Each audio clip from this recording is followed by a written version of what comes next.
শুভ সন্ধ্যা। আপনারা তো মানেন না এটা, যে ভগবান এই পৃথিবীতে যে আমাদেরকে জন্ম দিয়েছে, প্রত্যেককে কিছু না তো কিছু তার সম্বন্ধে ভেবে তার ভিতরে কিছু একটা গুণ দিয়ে আমাদেরকে কিন্তু এই পৃথিবীতে জন্ম দিয়েছে।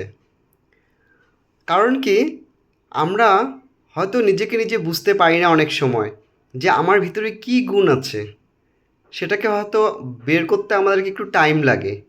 কিন্তু এটা সত্যি, কিন্তু জানেন যে আমাদের কিন্তু প্রত্যেকের ভিতরে কিছু না তো কিছু ভালো গুণ আছেই, যেটা হয়তো অন্য অন্য আমার থেকে মানে অন্য আরেকজনের কাছে নেই, কিন্তু সেটা আমার কাছে আছে। সুতরাং আমরা এই জিনিসটাকে, কী গুণ আমার ভালো, সেটা আমাকে আইডেন্টিফাই নিজেই করতে হবে আমাকে। কারণ আমরা অন্য একটা লোকে খুব ভালো একটা কাজ করছে বা এটা কাজ করছে, আমরা সেজন্য ওটাই করতে হবে এরকম কোনো কথা নেই।